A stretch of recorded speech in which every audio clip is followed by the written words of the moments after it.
Moving iron.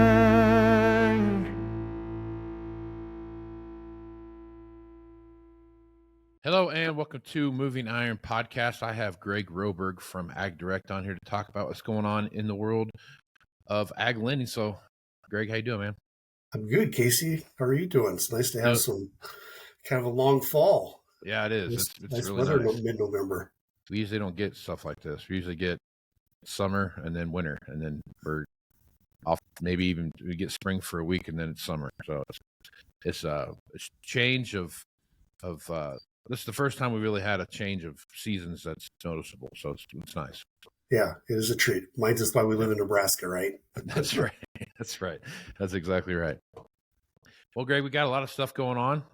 It is that time of the year where we're starting to look at end of the year tax planning and what that looks like. And we've got harvest kind of, it's, whatever. It's somewhere depending on where you're at, could be half done, could be 3/4 done, just depending on where you're at. But I guess, Greg, as you're out there looking right now, what are some of the stuff you're talking to your customers about, and what do you see coming your way as far as folks asking questions about end of the year stuff?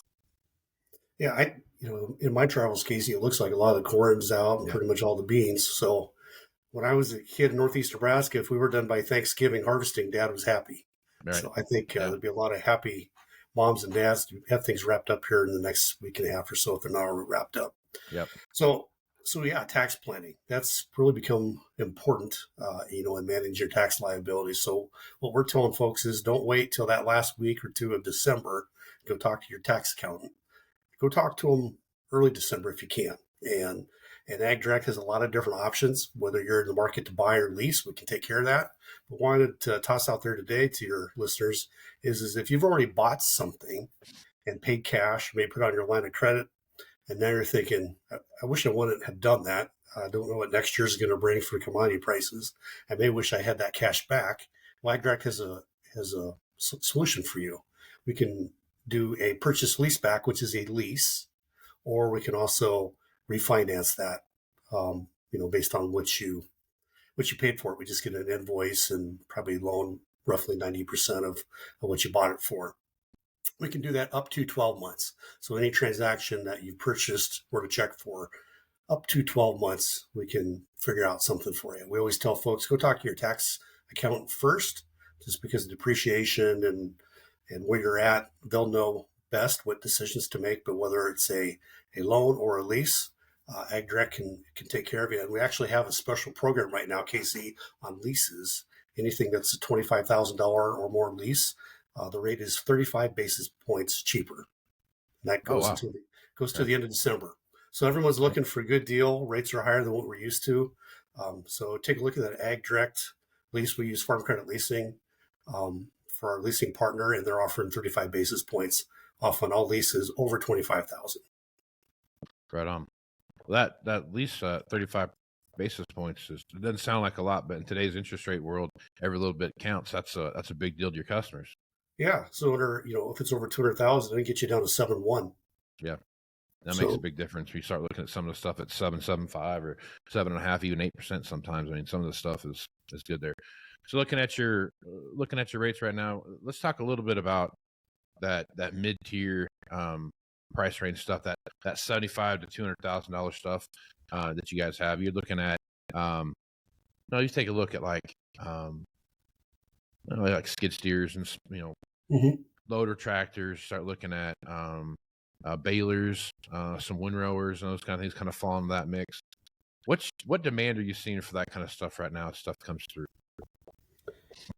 Loader demand is good, and it seems like tractor demand is good. We had a good run on used combines. I know you're talking about. There's a lot of combines in the country, and I think folks got out there, saw in most places bushels were a little more than they thought, so they maybe picked up an extra combine or traded up. So we saw a nice run on combines. We do have some good loader residuals. So back to leasing. I really believe leasing is going to come more into play in 24 and beyond, just because of what commodity prices are. Yep. And I'm not predicting doom and gloom by any means, but I do think we're starting to see a correction in the market, particularly with corn and bean prices, especially corn. Yep. And so leasing is a great option to manage that cash flow because your payments are typically less. Yep. I'm right there with you. I think even with even if prices stay relatively high compared to where they are now. I still think leasing is going to play a part of that, just because of where the price of some of the stuff's at right now. You Right. start looking at new machines that are 800,000, plus on a pretty regular basis. You start looking at some even combine. We use Class 8 combines are almost $700,000 now. So you start looking at those type of stuff, and you start looking at how those things are playing in there and trying to figure out the term to make the things work. I think that creative financing thing is going to start coming back in, like we saw in especially, like I would say 17 through 20, where you really were trying to dial in those payments. We were selling payments and not necessarily selling the actual machine, the value of the price of the machine, those kind of things. So it was a different market. I think we're going to see the same thing again as we go on that. And like you said, leasing, there's some varying tax advantages that come with that. I'm not an accountant, so I'm not going to pretend that I understand any of that. But it's there's a lot of different things you can do when you start looking at how your balance sheet's represented and those kind of things. Yeah, and we think about leasing, and you've sold it. I've talked about it as it's a way to get a lower payment. Sure. We also see customers that do 3-year leases because they want the biggest lease payment they can get because they can write it off. And right. So going back to that example, maybe someone bought a $500,000 tractor January, had the cash, wrote a check. Now they're kind of wishing I wouldn't have done that, but yet, I need the tax deduction. Right. And so maybe they do a 3-year lease, just a really aggressive payment, and manage their tax liability that way. So there's all kinds of flexibility that a lease provides. And we see a lot of our customers that have loans and leases, because you may buy a tractor and think I'm going to keep that for 7 or 8 years. So I'll do a loan, but maybe that combine that I want to churn every 2 or 3 years, I do a lease because it's really important to me that I have a warranty on it. Yeah. And so every operation is different. But I think today's producers looking at all those options as to what makes sense for them. Yep. And whatever they used to do, AgDirect's got them covered. Right on. That's right. I think the one big takeaway from what you just said there was that you have plenty of options out there for your customers to go take advantage of. And I think that's the key when you start looking at this. This is kind of something I was thinking about the other day with the news out of the Fed, where they've kind of hinted that they're not going to raise rates anymore, but they're not going to lower rates anytime soon. What's your thoughts on like variable rate financing and those kind of things? In an interest rate area where maybe it's not going to go up, but it's not going to go down either. It's just kind of got to be set in there. I guess. What are your thoughts on that? You mean if someone's looking to buy something, should they take the variable rate today? Yeah.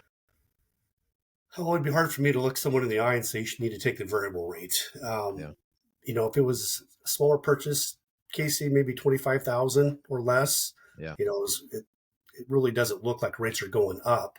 But if you want to take advantage of when it goes down, maybe something like that, 25,000. That way it doesn't really hurt you if it doesn't go down. But, if you buy something that's $500,000 and get a variable rate, and all of a sudden we have some geopolitical event that none of us can anticipate, or something that we can't anticipate, and the Fed raises rates, then your rate goes up, your payment goes up on $500,000, and then you're looking at like, why did I ever do that? Right. Yeah, that makes sense. So I think fixed rate is the way to go right now, and just kind of wait and see. Our crystal ball, I don't know that it's any better than anybody else's, but if you look at what a lot of the economists say, what a lot of those charts are saying, it looks like sometime in the summer to fourth quarter of 24, we could see some relief from the Fed. Typically, they sit on the sideline during a presidential election year, so don't expect a whole lot, unless the inflation numbers come in really, really good. But I think it's going to take some time to work through this. But I was encouraged that the Fed has skipped a couple times now when they've had a chance to raise rates. They meet again here mid-December-ish. Yeah. And so hopefully they'll just stay on the sidelines and see how this plays out. Yep. I hope so, because we need a little bit of relief. Just not necessarily, not even dropping rates, but just not raising them, I think is going to make a world of difference in attitude and the way people look at things, I think. Yes. Most everyone's getting a little bit more comfortable to rates high 6s, low to mid 7s. That's kind of our new normal. Yeah. So if we could get some relief a year from now or before, I think that would feel pretty good if we could get rates back in the sixes. So Yeah. I don't see it happening anytime soon, but hopefully a year from now when we're talking, we can look back and say, yeah, we got that going for us now. Yeah. 5% interest looks pretty good right now. You know what I mean? It would look really good. Yeah, it would. It does. Well, Greg, good stuff. I'm glad you can count on the podcast. Any final thoughts you want to throw out there before we close things down? I just really appreciate all the listeners, their support for AgDirect. AgDirect is celebrating their 25th year anniversary in this year, 2023. So we got things going in 98, and we're 60,000 customers strong. We just really appreciate all the support from our farmer customers and ranchers, as well as our dealers. We work with 4,500 locations across the country, and we couldn't do this without our dealers, without our customers. So anybody that's listening that's ever used AgDirect or is a current customer, just want to say thank you and happy holidays to all of you listening today. Thank you very much. Yep. No, Greg, I appreciate it. It's hard to believe it's already that time of the year. We're talking about the holidays. It's kind of flown by. Yeah, I don't even know what to ask Santa for. Yeah, maybe another Husker win so they can become bowl eligible.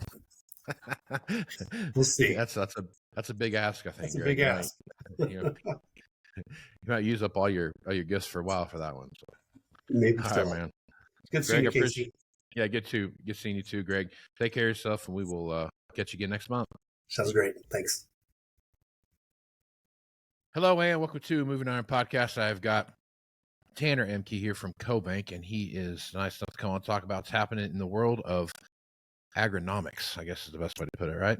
So agricultural economics, all the stuff that's driving the markets, right? Everything is, and there's nothing right now really going on that's really driving any markets right now. So I don't know what we're going to talk about, Tanner. It's going to be a tough one. It'll be like pulling teeth here to get something to talk about. There's nothing going on in the world. It's just we just sit here and twiddle our thumbs and wonder why we get paid. Gumdrops and candy canes all day long, right? No, there's all kinds of stuff to talk about, Tanner. We've got the record heat and drought situation that's developing in Brazil. We've got the Fed news that came out, what they're going on there. We've got Ukraine stuff. We've got Israel stuff. We've got geopolitical stuff. We've got oil prices that have reversed dramatically over the last month, and we're looking at some high-priced oil to now just back basically down into the mid to upper 70s. So all kinds of stuff there to talk about. We got cattle markets all over the place. So let's start with Brazil, right? So we got Brazil right now, and if you've listened to this podcast, you've heard Sean Hackett talk about this quite a bit and what's going on there. But as you look at the situation there in Brazil, it's gone from worse to really bad now. So yes. As you look at that, and with your niche being the grains markets, this has got to start looking at world supply. Had the WAS report come out yesterday and what that did, and how that looked. There's got to be some pressure developing on the overall world supply, where if the United States can produce crop next year, we should be set pretty well. Yeah, so we're coming in, remember, off of record Brazilian crop last year. Yep. Just enormous crop for corn and soybeans, and that momentum has been carried over into the new crop year, and now that's starting to change because of all the things you just mentioned there. The northern 2/3 of Brazil is now record hot and dry, record drought right now that is currently expected to continue with the current forecasts. And then on the opposite end of the spectrum in southern Brazil, they're having floods. And so they're going to have to replant in that part of the world. And so what was once a phenomenal crop environment down there in Brazil is now quickly turning into a condition where we're scratching our heads wondering, are they going to be able to produce a crop? Now, they are expanding acreage. We got to keep that in mind. Brazilian soybean acreage is going to be up about 5% this year, 4 to 5%. So that has to be balanced with the poor weather that they're seeing right now. Remember also that they're still in the planting season. We're not done planting yet, so it's still very early, and a lot of things can change between now and harvest. It's just that right now it's a very poor start, and so for those little seedlings that have come up out of the ground, it's already being that crop is already struggling under record heat and drought. So a poor start to the season. Now, if we were seeing this kind of weather persist through January, December, January, now we're talking about some serious yield loss. We really need to see how the weather transpires in the next, call it 60 days. That's going to be very important for what's going on in Brazil. And again, it's on expanded acreage, so it's going to have to take more yield loss for that to transpire into a shrinkage in total supply. And I'd say that's absolutely the case for soybeans. It's the same trend that we're going to see here in the United States. We're anticipating we're going to see an increase in soybean acreage for the next crop that we plant this spring, and a decrease in corn. Now, how that breaks out, we're still trying to figure that out. But right now, that's the trend in place, and that is no different down in Brazil. They're increasing their soybean acreage and decreasing corn acreage. They're going to be pulling more acres out of full season corn and switching that to soybeans. And with the current weather issues right now, the weather probably have to replant. What that means then is there's going to be fewer acres of safrinha corn crop to be planted behind the soybean acres because the growing season has been shortened. That safrinha corn crop is squeezed right in there right behind soybean harvest. As soon as they pull out the combines, they go right back in there and they plant safrinha corn. Well, if they're going to have to replant, that's going to reshorten the growing season, and that means fewer safrinha acres. And so what that means then, that's really going to put the onus on corn to do some work on price in the next few months. We have to really watch what's going on there as we head into our growing season or planning to plant season. Right now, farmers are already running their calculations and what their input needs are going to be here in the U.S. for when they start planting next spring. So a lot can happen there with that dynamic. But right now, really the eye is on what's going on with soybean planting, and it's not good. We'll see what happens. Right now, that's the major driver for why we've seen a stronger floor under soybeans versus corn.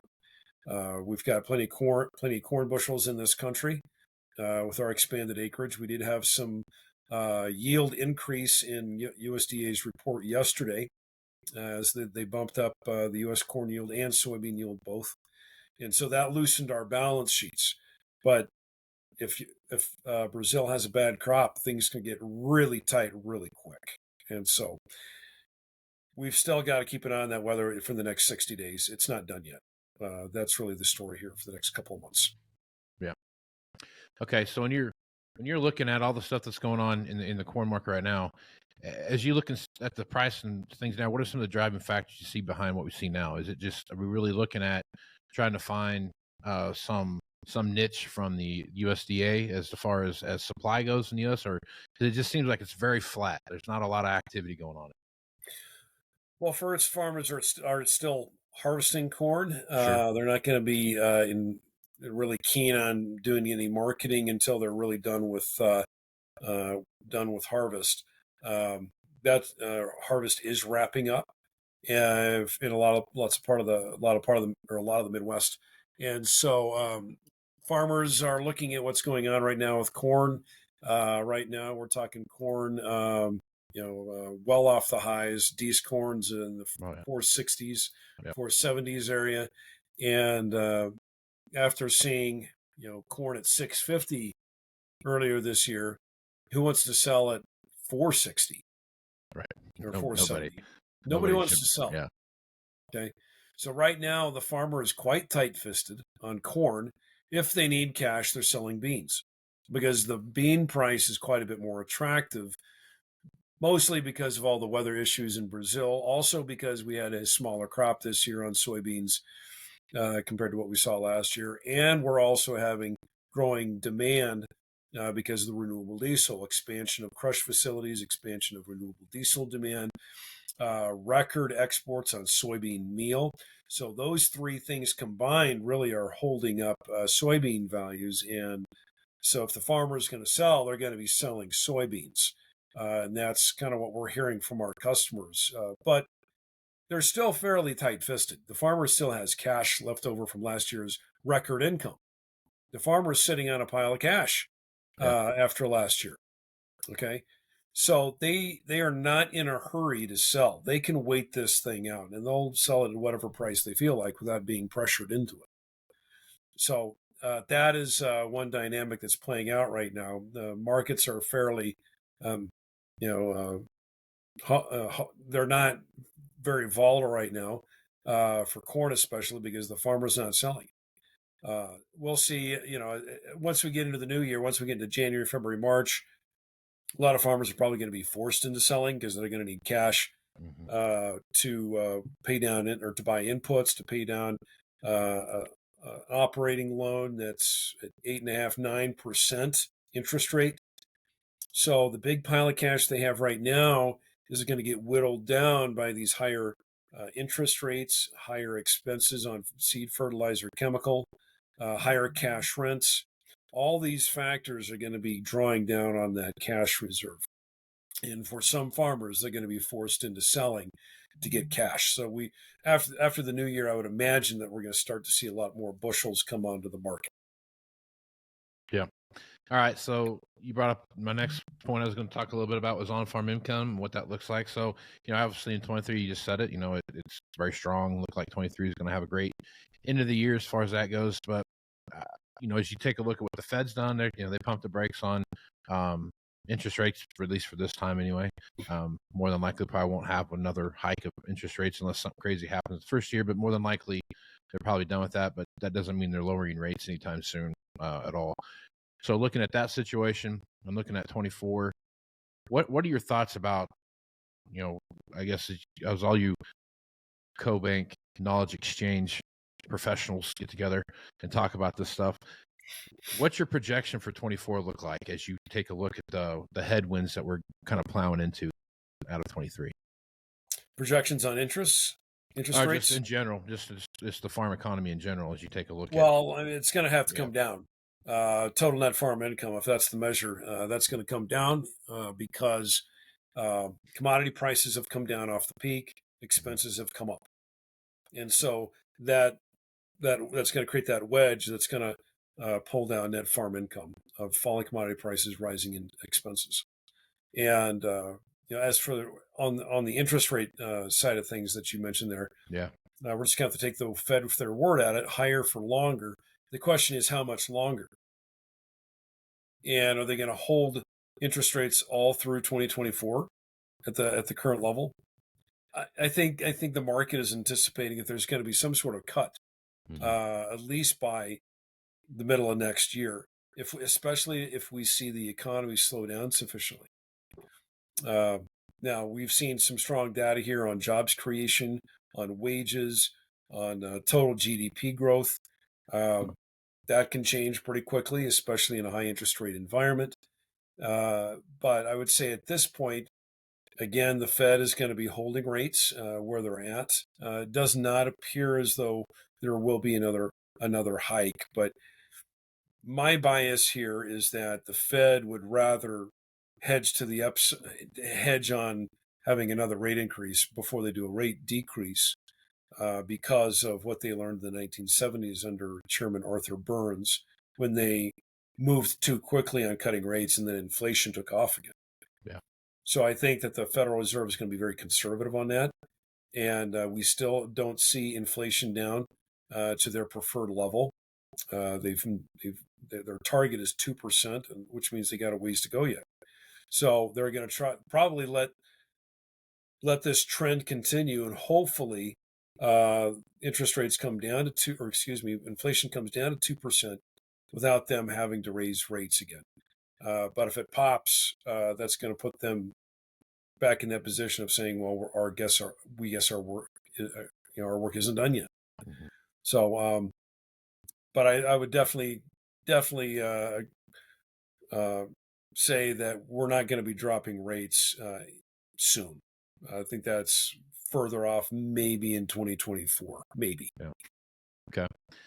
All right. So some of the things we see happen right now with the economy is not, I mean, obviously interest rates are playing a big part of that, but we're seeing this supply and demand kind of catch up with each other coming out of this COVID mess that we had.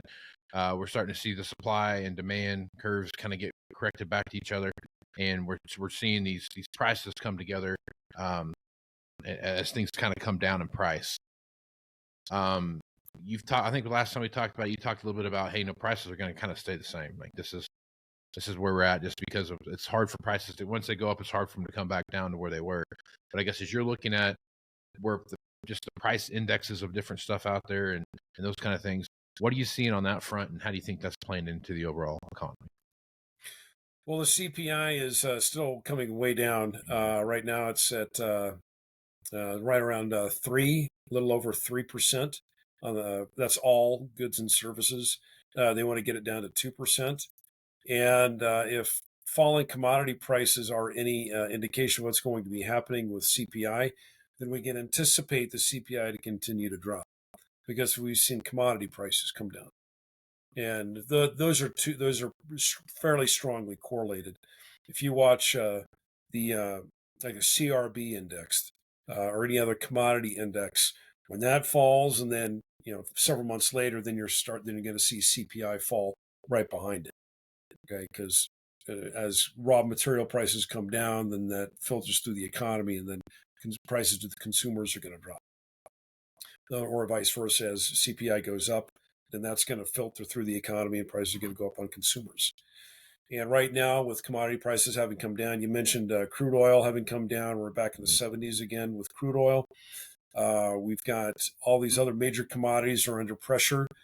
I am biased that we're going to see CPI come down again, and that's why I think the Federal Reserve is probably hoping that they don't have to do anything else.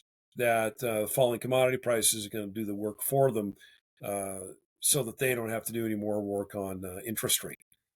So playing that forward with where we're seeing the commodity index, it would appear as though that the Fed would probably be done raising interest rates. Now, that being said, you've got a lot of speculators out there that are watching what the Federal Reserve does and reading into the tea leaves and saying, okay, if the Federal Reserve is done raising interest rates, when do they start cutting interest rates? Well, if they're done raising, that means they're going to start cutting at some point. Well, we need to get ahead of the 8 ball and start putting money into commodities as a hedge against future inflation. And then it becomes a self-fulfilling prophecy. Because the Fed said, we're probably done, investors say, well, that means what comes next is rate cuts. That means more inflation. So we're going to go buy commodities, and that drives inflation. Gotcha. Okay. Self-fulfilling prophecy there. Mm-hmm. That would be my concern.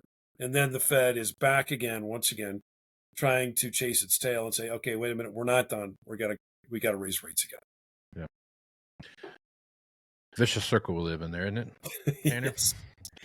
Yes, it is. Right on. All right, let's talk a little geopolitical stuff here as we wrap things up. And there's so much geopolitical stuff going on right now. It's hard to even keep track of where to start. You have a coup a week in Africa. You've got the stuff going on. Obviously the Ukraine-Russia thing happening, and that's feels like that may be losing some steam a little bit as far as what that may be coming to an end sooner than later. If you listen to the news, you got the Israel Hamas thing that's going on, and there's so many things going on right there that geopolitically, it's all those things that kind of come together, though. But outside of the Ukraine-Russia part of it, and we start looking at the effects on oil and wheat and those kind of things, it doesn't feel like the geopolitical pressure that was here maybe 60, 90 days ago is the same today. I guess, what are your thoughts on that? Yeah, there's so much going on. And it's easy to start thinking the world is coming apart. as for each of those things, you talk about Russia and Ukraine. Grain is flowing out of the Black Sea. Most of that is Russian grain, and that's depressing world prices.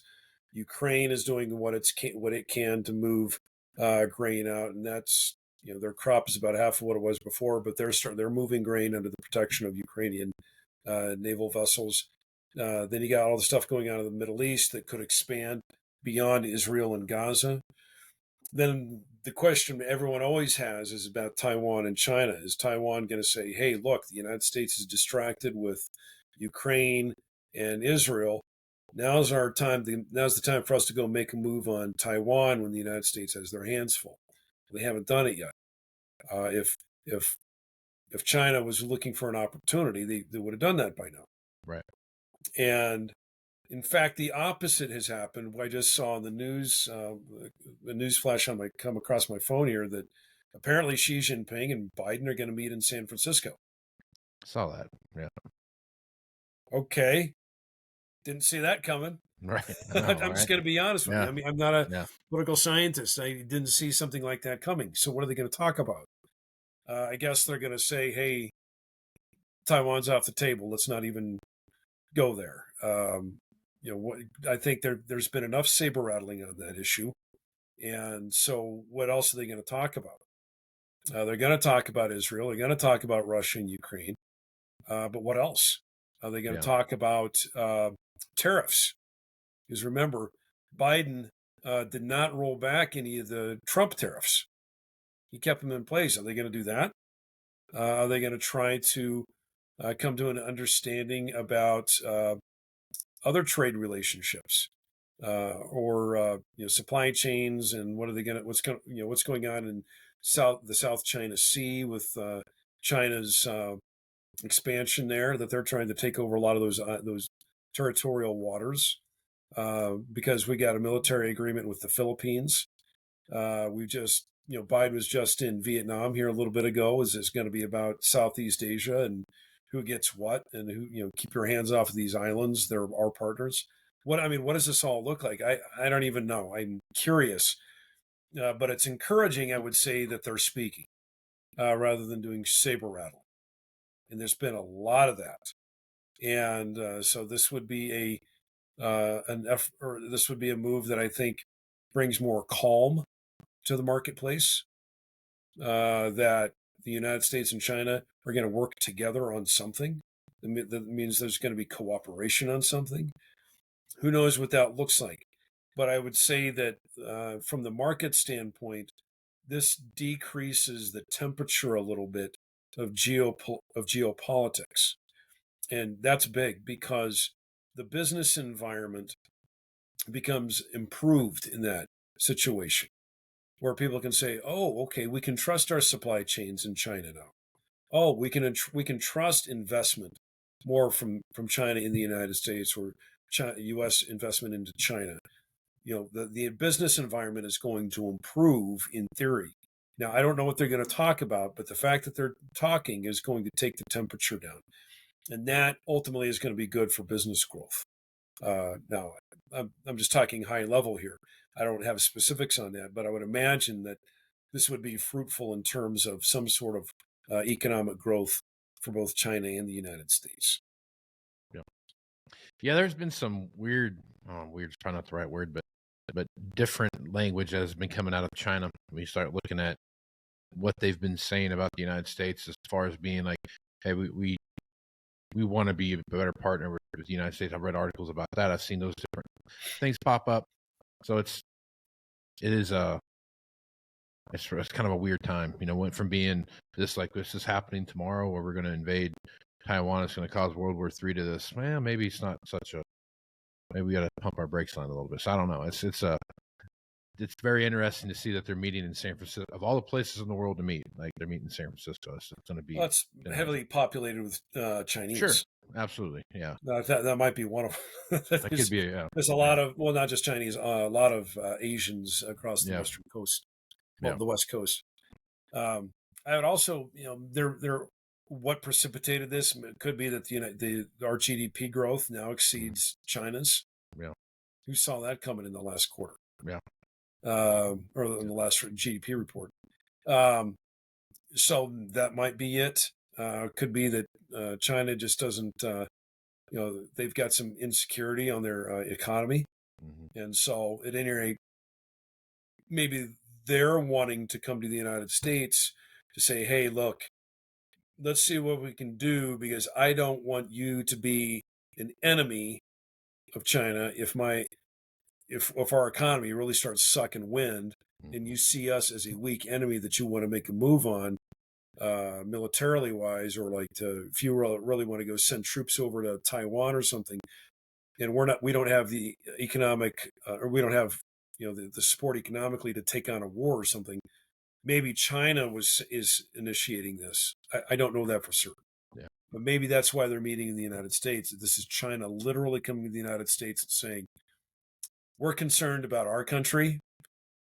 We don't want to be concerned about a military conflict with the United States. So let's take that issue off the table.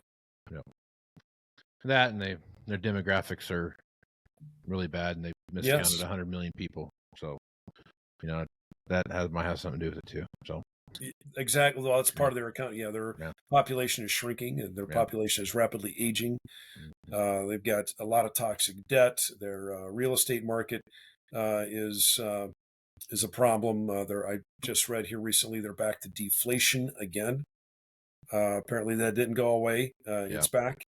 So there's a lot of things for China to be concerned about. Maybe that's why they're coming to the United States, literally. Right. Yeah, coming to San Francisco. Realize that they need more help than they thought. So yeah. Well, crazy times for sure, Tanner. That's why you're on here, to keep us straight and updated on what's going on, man. So appreciate you being on. I usually add more fog into the conversation. It all comes out in the wash, so we're good. So you got a couple things coming up. If folks want to read what you're putting out there, Tanner, what's the best place for them to go find that information? Cobank.com. Click on the Knowledge Exchange tab. I'm going to have a report out next week on next Wednesday about the corn and soybean outlook. Oh, right on. Okay. Well, that'll be good. So, well, Tanner, I appreciate you being on the podcast. We will talk to you again next month. And if I don't talk to you before now and then, have a good Thanksgiving. Yeah, you too. Thanks, Casey. All right, man. I'm Casey Seymour with Moving Iron Podcast. Check me on Facebook, Twitter, and Instagram at Moving Iron LLC. Go to LinkedIn at Moving Iron Podcast. Check out the Moving Iron Podcast YouTube channel, which is you can find over there at the Moving Iron Podcast on YouTube. Wow, I can't talk today. Check that out over there. And if you are wanting to see just everything Moving Iron related, go to movingironllc.com. Got some really big announcements coming out here over the next couple of months, and should have a new website up here hopefully by January. So get that all squared away as well. So with that, I'm Casey Seymour with Tanner Ehmke. Let's go move some iron, folks. Out. Moving iron in the 21st century. Hard-working people working hard for you and me. Moving iron time and time again. Through the years you'll find us here. Moving iron.